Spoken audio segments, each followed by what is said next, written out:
Hey guys, it's LOL Rybone or Rybone here, and today we're going to be talking about the Ranger. The Ranger is the third of the four initial classes that I'll be talking about. The Ranger is kind of like what you would picture a Ranger as, like a ranged DPS that does well by just not getting hit and doing tons of damage. First we'll go over the skills of the Ranger, which are up here. The way I play Ranger, I genuinely believe there's no need to use any of the skills. This seems okay, because it reduces armor and it, gives you fighting room because the stuff is being entangled, but it's not super important. I've seen this used, and my big thing is this scales off of skill power, I believe, and because of that I don't use this for damage. But it's noted that later on in the game this does 64 arrows. 64 times 20 damage, assuming you could hit one target, which you can't, is a lot of damage. So it's not something to neglect, but for the point of scaling mana costs and the fact that I usually play Ranger as just a primary while spamming the right click button for movement speed and evasion, I don't learn any of the actives. First and foremost, the most important skill to level up on the Ranger is the bow shot. The bow shot in particular is your primary attack, which deals more damage as you level it up, as well as pierces more enemies, as well as reduces the movement speed that you lose while attacking. That scales to 25%, which is huge. Your damage doesn't go up too much, but getting more movement speed and being able to pierce from just one enemy all the way up to 6 is just, it's noteworthy. Then let's talk about the passives, which are what I find to be the most important part of the Ranger. First, you've got On the Prowl. This is the reason I don't learn any skills, because it increases mana cost, and if you don't, you can just keep right clicking to permanently trigger On the Prowl, which makes you receive a buff that gives you movement speed and evasion. This goes all the way up to 25-25, which is huge. 25% chance to not take damage when getting hit is huge. 25% movement speed, with movement speed being decreased by 25%. This is just flawless, really. This is super important. You want to keep this always up when playing Ranger because it'll help you out a ton. In the early game, you can't do that because you don't have the mana regen to keep casting your right click, but this is why I advocate for not learning these abilities or leveling them up. While they may give you more damage and better room clear until you can sustainably keep your mana up while using them, there's no point in leveling them up. The argument is definitely made that once you can do that, there's no point not to, so I would go ahead and do that. But I don't think you really need any of these abilities for a lot of things. I could be wrong on that. You may disagree with me on that, but that is how I play Ranger. The second passive is Marked Prey. Marked Prey is phenomenal. Basically what this does is your primary attack now has a chance to crit and apply mark. The mark is the huge thing. When you have a mark on someone, they have an additional chance to be crit.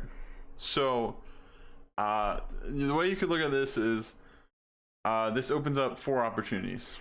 In one case, you just do normal damage. In one case, you crit because of your crit chance.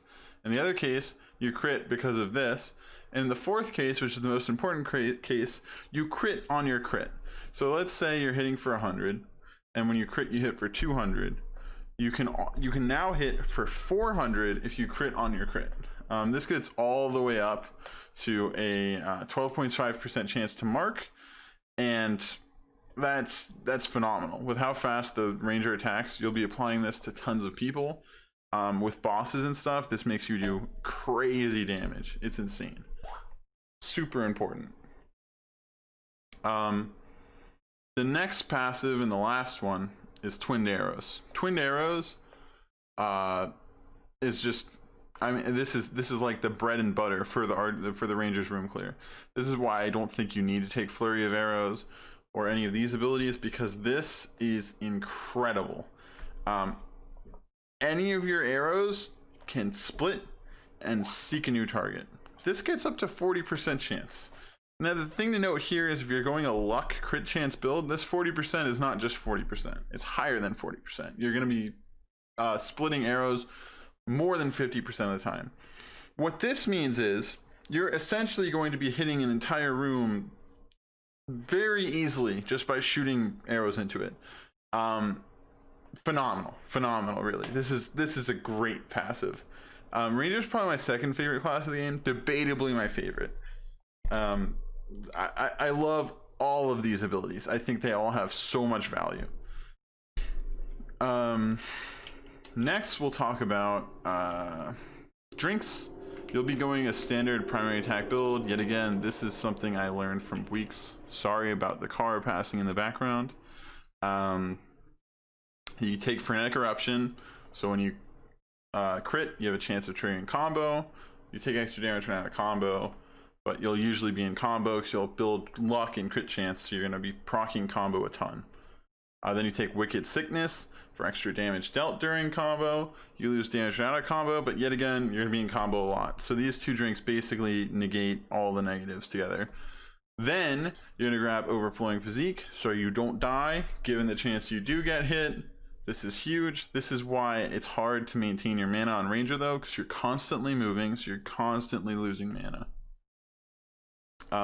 After that, you're going to be taking Incendiary Demise. This is huge. The reason this is huge is something I explained in my Everything You Need to Know About Heroes of Hammerwatch video.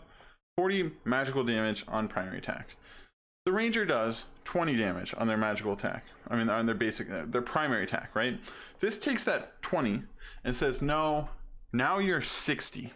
It triples your damage, which then gets further doubled by Wicked Sickness. So you're hitting effectively for 6 times your damage when you have these 3 drinks. That's huge. Overflowing Physique is the thing that we took to tank. And the last drink, you can either take Crazy Eye for more crit chance, less armor, so you have less survivability, or Groovy Ghost, less attack power, but gain evasion, more survivability. As far as items go, what you're going to be looking for are the Lucky Hat for luck and Heartseeker for crit chance. Other than that, the items I'm always out on the look for if you want to roll tons of really good items. Any of the evasion, luck, or crit chance items are essential, really. They're fantastic. However many of them you get, the better. And last but not least, we have statues. Statues, you're going to run Callus for attack power.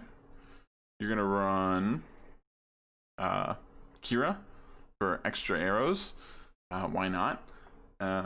You can make an argument for Bolgarth to damage things around you and increase your combo time, but that's not super important. Ozreth's probably the better bet here.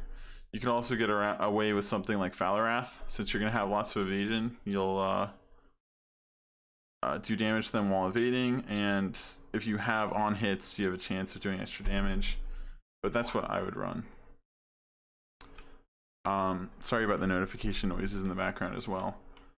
So that's how I play Ranger. I would say Ranger is the best class for the early game, since you can fire from such a distance and at such a speed and do tons of damage while playing very safe. I think Ranger is a lot of fun to play. Here's the right click. The movement speed is noticeable. It's not super severe, but it's there. And I don't know. I think Ranger is a very good class. If you were starting this game, I would recommend you start Ranger, unless you don't like the playstyle, or if you don't like other stuff, because the class title as well gives attack power, which gives you extra damage for all your other characters. Those are my thoughts on the Ranger. I hope you guys like the video, and I'll see you guys in the next one. Thank you. Sorry about that, guys. I'm back. I totally forgot about the blessings. Blessings are pretty standard. You're going to take Path of the Defender because you don't want to take damage. Gaining a little bit of damage on your primary is okay, but you can easily gain this stat, and you can easily gain this stat, so why not take Path of the Defender? Here, you're not going to take physical damage ignores and armor, because if you remember, Incendiary Demise makes up 2/3 of your attack power. So you're going to take the magical damage ignores resistance, because that's where most of your damage comes from. The next thing you're going to do is Symbol of Essence for lifesteal on your primary, so you can survive. Again, you want to maximize survivability. It's super important. You could argue to take stuff like Symbol of Force, but later again, this gets dwarfed by the Gladiators class title, so that's fine. And then Divine Strike just makes the most sense. You're attacking super fast, it hits things nearby, has a low cooldown. There's no real reason to take Hammer because you're attacking too fast. Blast knows me near you, Bomb too slow.